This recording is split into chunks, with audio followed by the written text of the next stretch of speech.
Welcome back, it's Kelly again. I'm currently receiving some shocking news about Jason, and his return is truly plunging Port Charles into a new state of panic. His long-awaited return to Port Charles is already reshaping the entire canvas in ways that feel both familiar and startlingly new.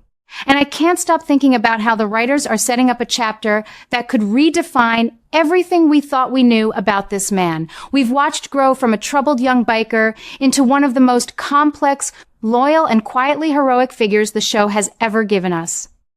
Let me take you back just a little, because I remember so clearly the Jason who first arrived in town all those years ago, stone cold in demeanor, yet carrying a world of pain beneath that tough exterior. He's always been the guy who steps up when no one else will. The protector who puts family above everything, even his own safety. That's why what's happening to him now hits me so hard.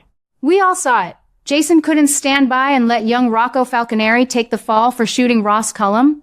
Without hesitation, he stepped forward and claimed responsibility, knowing full well what it would cost him. In an instant, the WSB swooped in and whisked him away to that mysterious black site in Jakarta. Jack Brennan himself admitted the conditions there would be brutal, and he even suggested to Carly that she might never see Jason again. Yet Brennan also made it clear that Jason is far too valuable an asset for them to simply eliminate. That line has been playing over and over in my mind. Valuable to whom? And for what purpose? The WSB has been painted in increasingly shadowy tones for a long time on this show, and I have to wonder if we're about to see the darkest side of their operations yet. What keeps me awake at night thinking about it is the very real possibility that Jason isn't just being held or interrogated, he could be undergoing something far more insidious. We've seen the WSB's history of manipulation, and with the way the story has been building, it's hard not to imagine they're trying to reprogram him into something colder, more efficient, perhaps even a controlled operative who acts without the emotional tether that has always defined Jason's choices. I've read the latest updates and listened to every hint dropped in recent episodes, and it feels like the writers are deliberately leaving the door open to a transformation that echoes Jason's stone-cold days, but takes it to an entirely new level. He might come home physically intact, but emotionally altered, carrying the weight of months in isolation, possible torture, or worse mental conditioning that leaves him questioning his own identity. I've asked myself 100 times, will the man who returns still be the Jason who would do anything for his children and the people he loves? Or will he be someone who has to fight every day just to remember why those connections matter? Either way, the drama is going to be electric, and I'm here for every single minute of it. Of course, the first person my heart aches for is little Danny. That boy has already endured more than any child should, losing his mother Sam, and now watching his father disappear under such mysterious and frightening circumstances.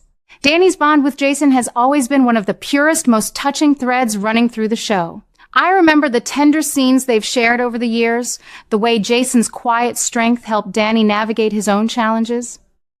If Jason Returns changed more distant, more guarded, struggling with the kind of post-traumatic stress that would shake even the strongest person, it could leave Danny feeling helpless all over again. I can picture the confusion and pain in that young face when his dad, the one constant he's relied on, seems like a stranger wearing familiar clothes. It's the kind of emotional layering General Hospital does so brilliantly, and I have no doubt the writers will handle it with care while still delivering the kind of gut-wrenching family moments that keep longtime viewers like me coming back. Danny deserves his father whole and present, but life in Port Charles rarely hands out easy resolutions. That tension is what makes the story so compelling right now. Then there's Britt. Oh, how my heart lifts and worries at the same time whenever I think of her and Jason. Their connection felt fresh and full of possibility after everything they've both survived. Britt has her own complicated past, her own battles with health and loyalty, and finding someone like Jason, who understands pain and second chances, seemed like a genuine gift for her character. Yet, if Jason returns as a man who's been pushed to his absolute limits, he might do the very thing he's always done when he feels he's no longer the partner someone needs. He could push her away. I can already see the quiet, heartbreaking scenes where Britt reaches out only to meet a wall of stoic distance, where Jason believes he's protecting her by keeping her at arm's length. It would be classic Jason, that self-sacrificing streak that has defined him for decades, but amplified by whatever horrors he endured in Jakarta. The writers have such rich material here to explore forgiveness, trust, and the slow rebuilding of intimacy after trauma. I truly hope they give Britt and Jason the chance to fight for their relationship rather than letting it slip away too quickly, because their story has the potential to be one of the most moving romances we've seen in years. What fascinates me most as a longtime viewer is how this storyline is already proving different from the Jason arcs we've followed before. Yes, he's been presumed dead. He's been shot. He's lost his memory. And he's battled enemies on every front. But this feels deeper, more psychological. The WSB's involvement adds layers of international intrigue and moral grayness that the show hasn't leaned into quite this heavily in a while. I keep wondering whether Jason will escape on his own terms, or whether the organization will release him with strings attached. Either scenario opens up endless possibilities for conflict, not just with old rivals, but with the very people who love him most. Carly, of course, will be torn between relief and fear when he finally walks back into Port Charles. Sonny will want answers and perhaps even revenge. The whole town will feel the ripple effects, and that's what makes General Hospital so special. It never lets a major character's journey exist in isolation. I've spent many afternoons chatting with fellow fans my age about this very thing, and we all agree. The anticipation for Jason's return is building like a summer storm. Steve Burton has confirmed he'll be back filming in June, which means we could see Jason stepping foot in Port Charles again by mid-July or early August. That timeline feels perfect for kicking off a season full of fireworks. The writers have the chance to explore themes of resilience, identity, and the cost of heroism in ways that feel timely and deeply human. Will Jason's experiences leave him questioning his place in the world he once protected so fiercely? Will he find new strength in the support of those who never stopped believing in him? Or will the darkness he carries create fresh obstacles that test every relationship he holds dear? Whatever path they choose, I trust the team behind General Hospital to deliver storytelling that respects the character's history while pushing him and us into uncharted emotional territory. One thing I've learned, after all these decades of watching, is that Port Charles has a way of healing even its most broken souls, but never without a few scars and plenty of unforgettable drama along the way. Jason's homecoming isn't just about one man returning. It's about the entire community shifting to make room for the changes he brings with him. The air feels charged right now, the way it does when something truly significant is about to unfold. I find myself smiling at the thought of all the late-night conversations I'll be having with friends once those first new episodes air, debating every glance, every hesitant word, every moment of quiet strength Jason shows as he tries to reclaim his life. What keeps circling through my mind is the very real possibility that Jason isn't simply a broken man returning from hell. He may have found a way to dig up fresh layers of danger and turn the tables completely. Imagine him quietly playing along with their conditioning, pretending to be the perfect operative while secretly laying the groundwork to destroy Ross Cullum and perhaps even dismantle parts of the WSB itself from the inside.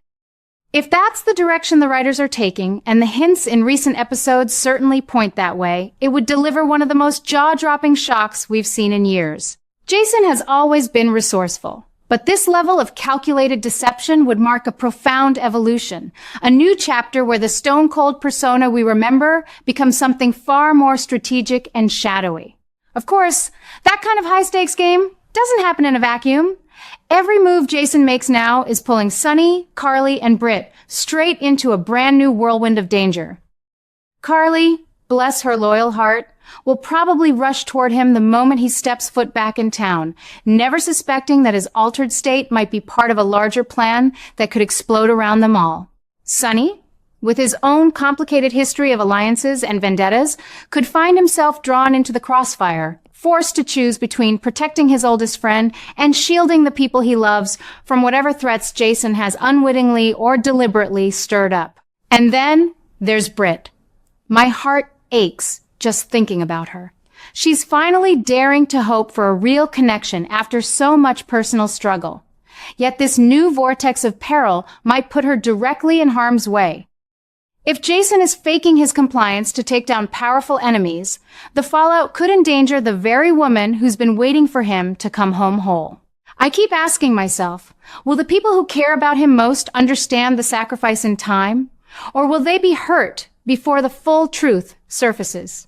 The beauty of General Hospital has always been its ability to weave these personal relationships into larger, pulse-pounding stories.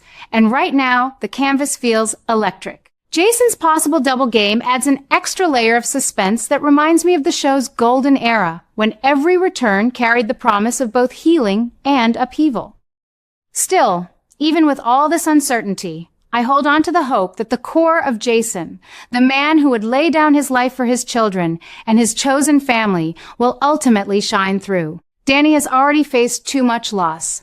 Seeing his father return only to bring new shadows could be devastating. Yet it also opens the door for some of the most tender father-son moments we've ever witnessed. Britt's efforts to reconnect might be tested like never before, but I truly believe their story has the potential to become one of quiet strength and second chances rather than outright heartbreak. The summer ahead is shaping up to be one of those unforgettable seasons that longtime fans like me live for. Steve Burton's return is timed perfectly to ignite these storylines.